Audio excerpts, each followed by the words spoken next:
Welcome everyone to the Universal Peace Federation. My name is Ray Lapalkin, and here at the Universal Peace Federation, we're promoting interdependence, mutual prosperity, and universally shared values. So if that resonates with you, please get in touch with us. And today we're going to do part 2 in our little series on women in leadership. And as all of us have seen, women are taking an increasing role in leadership in many different worlds: academics, the political arena, business and economics, and the religious field, as well as others. And what we're trying to do is highlight some programs that we've been doing at the Universal Peace Federation to show women's contributions. So please enjoy this video.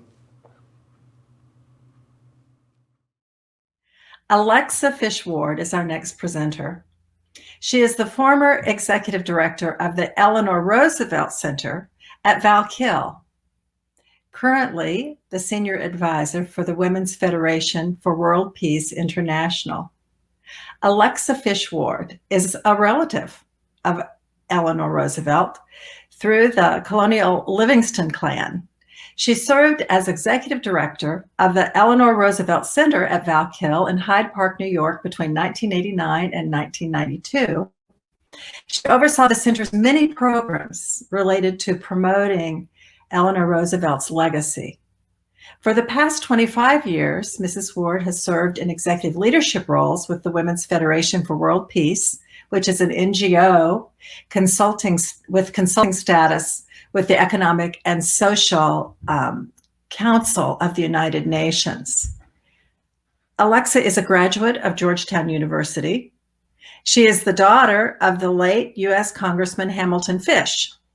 Her family's political ties run deep and trace back to U.S. Secretary of State Hamilton Fish, who also served as governor and U.S. Senator from New York. Alexa lives in Hyde Park, close to her roots, with her husband, Dr. Thomas Ward. They have 4 adult children, 1 daughter and 3 sons, and 1 granddaughter. Alexa Fish-Ward. Thank you, Vicki. It's so nice to be here with you and with Cherie and Jean. And what extraordinary information they shared with us. It was so real, so personal and so real. So I'm pleased to have this opportunity to share some about Mrs. Roosevelt. So unlike the other 2 speakers, I did not have the opportunity, the honor to work directly with Mrs. Roosevelt, who was our longest serving First Lady. Mrs. Roosevelt entrusted Val-Kill with the record of her thoughts, her achievements, and her intentions. These guided me in my role as executive director to preserve, inherit, and build on the example and legacy of Eleanor Roosevelt. The Roosevelt Estate, which I hope that you all will take the time to visit if you haven't already, houses the Presidential Library and Museum, the first presidential library ever created, the Franklin and Eleanor Roosevelt Institute, and is in collaboration with the Eleanor Roosevelt Center at Val-Kill. During my time as Val-Kill's director, I had the privilege to have access to the historical record and to work with some of those who knew Mrs. Roosevelt, including some Roosevelt grandchildren, Curtis Roosevelt and Eleanor Roosevelt Seagraves. These were the siblings who were raised in the White House and were affectionately known to all Americans as Sisty and Buzzy. So much of Mrs. Roosevelt's story is familiar to you, but please allow me to share some points. So 1905, Eleanor Roosevelt, as her name was, her maiden name, the niece of President Theodore Roosevelt, married her distant cousin, Franklin Roosevelt, and moved to the Roosevelt family estate in Hyde Park, New York. This estate stretched at that time from the Hudson River inland approximately 2 miles. So Mrs. Roosevelt loved to spend time with family and friends in the easternmost part of the property. In 1924, with FDR's encouragement and support, a cottage was built along the Val-Kill stream, which Mrs. Roosevelt named Val-Kill. In 1926, along with 3 of her friends, Mrs. Roosevelt established the Val-Kill Industries, which was a skills training program and handcraft workshop that provided employment for local families. Val-Kill became Mrs. Roosevelt's primary residence from 1945 until her death in 1962. 13 years after she died in 1975, a group of Hyde Park residents and friends of Eleanor formed the Val-Kill Cottage Commission to promote the preservation of the site in order to honor Mrs. Roosevelt. In 1977, the Eleanor Roosevelt National Historic Site was established by the U.S. Congress to commemorate her life and accomplishments. This is the first and only National Historic Site dedicated to a First Lady. Also in 1977, the Val-Kill Cottage Committee formed the Eleanor Roosevelt Center at Val-Kill in partnership with and support of the National Park Service. From the 1920s, Val-Kill served as a retreat where family, friends, and associates gathered to picnic and walk in the woods. It also served as a center for advocacy and activism. Mrs. Roosevelt described Val-Kill as the place where, quote unquote, where I used to find myself and grow. On her own, as well as with her husband, world leaders were welcome to Val-Kill. Prime Minister Winston Churchill swam in the pool that was built at Val-Kill for FDR, and King George VI and Queen Elizabeth of Great Britain visited there for a traditional picnic that included hot dogs and coleslaw. It was there that leaders gathered and met, where students were inspired to dream of a brighter future for our country and the world. The Roosevelts were big thinkers. It was there they envisioned the United Nations also as an expanded, more perfected version of the United States. Upon the death of President Roosevelt, just a few weeks into his fourth term of office, Mrs. Roosevelt made the remark, "The story is over." However, the story was far from over. A new history was about to begin from Val-Kill, and Eleanor Roosevelt would be at its center. In December 1945, President Harry S. Truman appointed Mrs. Roosevelt as a delegate to the United Nations General Assembly, referring to her as First Lady of the World. In April 1946, she became the first chairperson of the preliminary United Nations Commission on Human Rights. She remained chairperson when the commission was established on a permanent basis in January 1947. She played the leading role in drafting the landmark Universal Declaration of Human Rights, known as UDHR, which recognizes the inherent dignity and equal and inalienable rights of all members of the human family. It was at her small desk in the living room at Val-Kill Cottage, next to Stone Cottage, that Mrs. Roosevelt did much of her reflecting and writing, challenging Americans to rethink their understanding of freedom, equality, and justice. She was a disciplined and prolific writer, and for a period of 27 years, she wrote My Day, a national syndicated newspaper column from December 31st, 1935 until September 26, 1962, for 6 days a week, and until 1961, and for 3 days a week for that final year. For 3 years of my life, I had the privilege of working at Val-Kill in Stone Cottage. I was led to reflect on the monumental tasks undertaken by Mrs. Roosevelt that touched the conscience of our nation. So at this time, I'd like to share a few slides with you just to give you a sense of this fabulous place we're talking about. So this is the Eleanor Roosevelt National Historic Site. And this is Stone Cottage. So this is the first cottage that was built at this part of the Roosevelt property where Mrs. Roosevelt used to come out for retreats. And you can see in the second photo that it's right on a pond, which is called Val-Kill. So the word kill in Dutch means creek. So there are many, many, many areas in the Hudson Valley of New York that have the word kill. And Val-Kill was one of them. Next, please. Okay, so the slide you're looking at now is the one of President and Mrs. Roosevelt at Val-Kill. So though Val-Kill, Stone Cottage, and Val-Kill Cottage were known as Mrs. Roosevelt's retreat, they spent much time there together, and President Roosevelt swam there. There was a pool built so that he could swim, and he did a great deal of his swimming there. Next slide. So this one I love, this slide of Prime Minister Winston Churchill, who visited Val-Kill, and you can see he really enjoyed it, had a good time. You can see that Mrs. Roosevelt really enjoyed the opportunity to be able to chat with him there.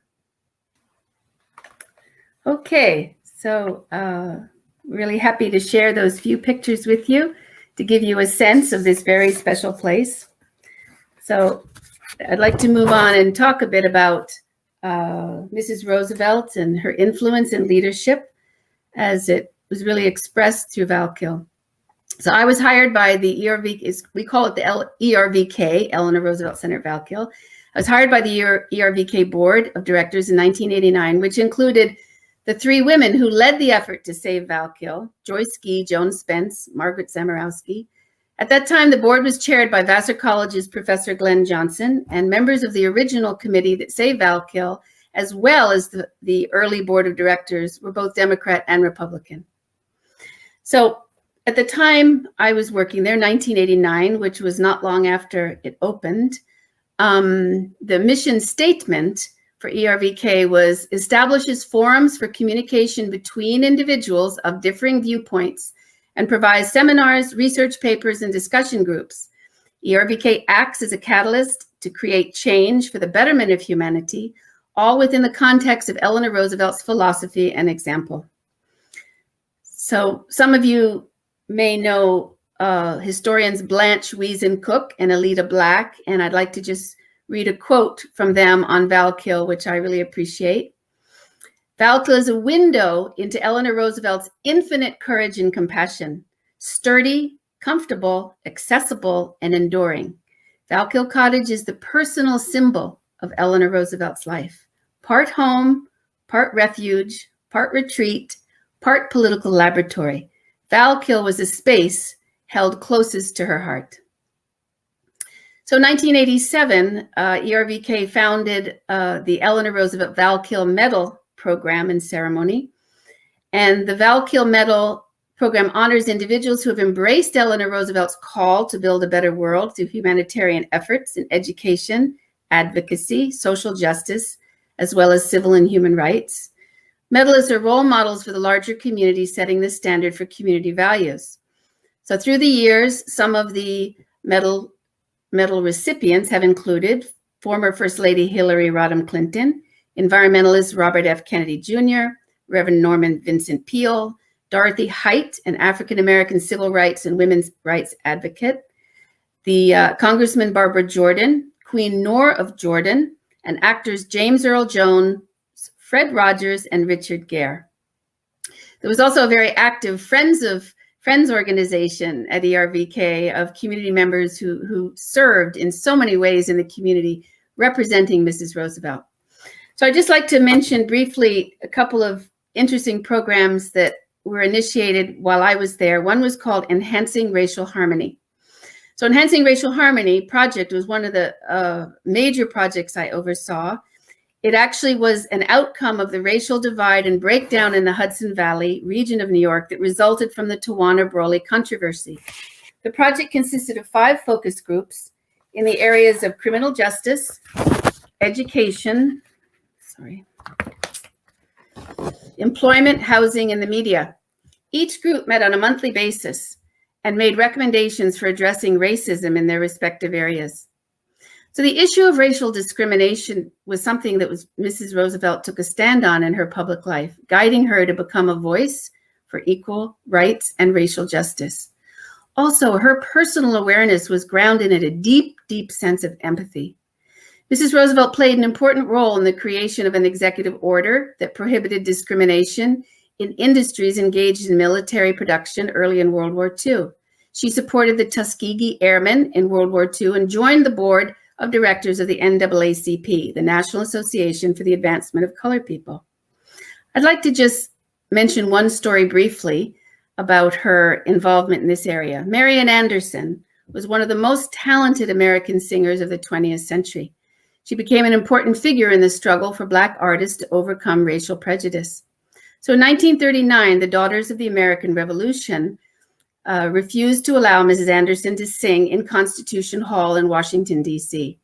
Herself a member of the DAR at that time, Mrs. Roosevelt resigned following this decision. With the aid of President and Mrs. Roosevelt, Marian Anderson had the opportunity to perform to a crowd of 75,000 on Easter Sunday in 1939 on the steps of the Lincoln Memorial. And this is, to this day, still a very memorable moment. So my reflection is that this project engaged a wide range of leaders representing different political and religious views. It also included a number of individuals who had experienced racism in their lives. A very serious commitment was made to address the issues together. So during this time, we also had a program called Youth Against Racism. Mrs. Roosevelt was very, very concerned about young people. So during her husband's presidential administration, she was instrumental in the establishment of the National Youth Administration because she was, quote unquote, deeply troubled by the plight of young people during the Depression. The National Youth Administration was established due to the president's trust in her and because of her own personal advocacy. Finally, during the years I was there, we started educational seminars on the life and thought of Eleanor Roosevelt. And these seminars provided an opportunity to speak about Mrs. Roosevelt's influence and leadership, especially as it related to Val-Kill. The seminars were held in collaboration with Elder Hostel and were held primarily at Val-Kill with visits to local sites. Speakers included historians, scholars, family members, area residents who had personal experiences of Mrs. Roosevelt. I organized more than 36 of these 6-day residential education seminars over a period of 10 years and continued to do it for 7 years after I worked there full time. The participants came primarily from the US as well as from Europe. So I'd like to offer one personal anecdote. On the day that I began to work at ERVK, there was a Roosevelt family picnic right on the front lawn and outside of Stone Cottage, which was where our office was. So I went out and greeted the guests, and I had the opportunity to meet Curtis Roosevelt and Eleanor Roosevelt Seagraves. As I mentioned to you, those are the two grandchildren who grew up in the White House. So my grandfather, Hamilton Fish, had served in Congress at the time FDR was president, and he represented the Hudson Valley of New York, where the Roosevelts lived. They strongly disagreed on matters of policy, and this was quite well known at that time. So when Curtis greeted me that day, when he came up and said hello, he expressed how pleased he was that I was working for ERVK and made the comment that history had made a full circle. So that was the start of our relationship, and I had an opportunity to get to know members of the family and do different activities with them. So in closing, I would just like to draw attention to a very unique exhibit at the FDR Presidential Library and Museum. And this exhibit is the content of Mrs. Roosevelt's wallet at the time of her death, on the day she died. So her wallet contained many things that are in your wallet and my wallet: cards, membership cards, licenses, things like this. But Mrs. Roosevelt's wallet included a number of prayers and poems handwritten by her on pieces of paper. And if you have a chance to see this exhibit, which I've looked at and visited many times, you will see that these pieces of paper had been in that wallet a long time. They were well worn. So I'd like to read you two of these in closing. The first is a prayer, which is called the War Prayer, and in parentheses it said World War II. Dear Lord, lest I continue in my complacent ways, help me to remember that somewhere someone died for me today. And if there be war, help me to remember to ask, am I worth dying for? And then finally, this poem by Edwin Markham. He drew a circle that shut me out. Heretic, rebel, a thing to flout. But love and I had the wit to win. We drew a circle and took him in. Thank you very much. Thank you so much, Alexa. I want to go to New York. I want to visit these Roosevelt sites, and I'm going to look up that prayer, that quote. This has been so heartwarming and inspiring, educational. It's been a thrill to be a part of this panel today. Thank you to our speakers, Cherie Harder, Jean Becker and Alexa Fish-Ward. Thank you especially to Cindy Pfeiffer for all of her work putting this program together.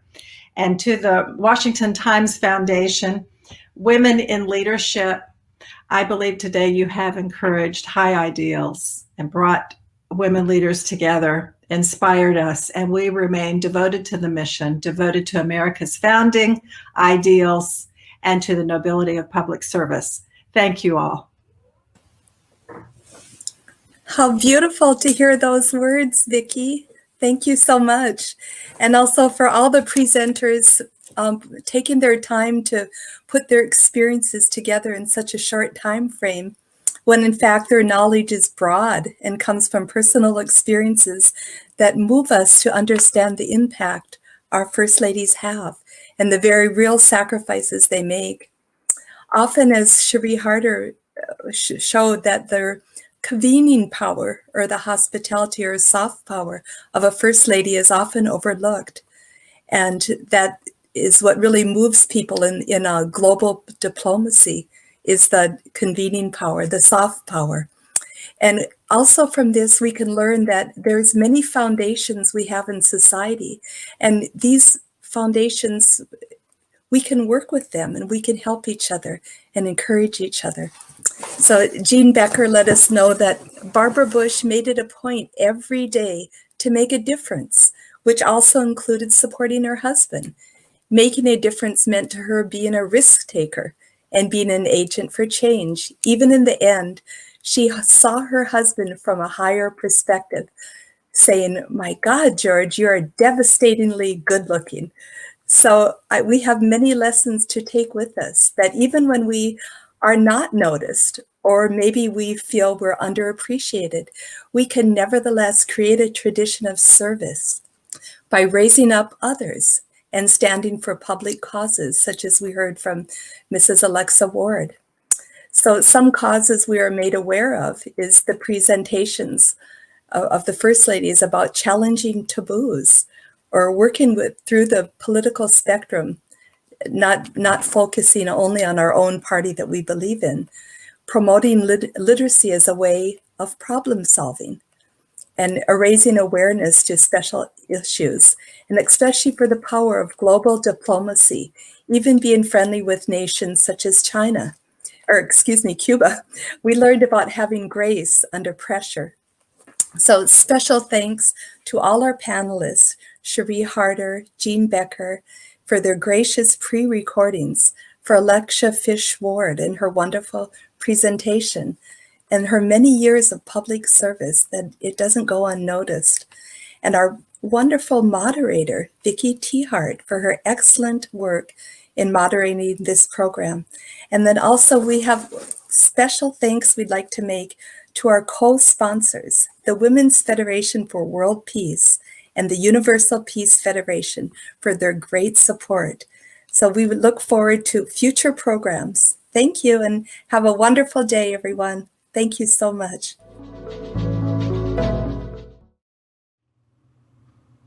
Welcome back. I hope you enjoyed that video. And as always, I always like to say, if that you enjoyed what you saw and you'd like to understand a little bit more about what the Universal Peace Federation is doing, our contact information is going to be up on the screen. Please get in touch with us.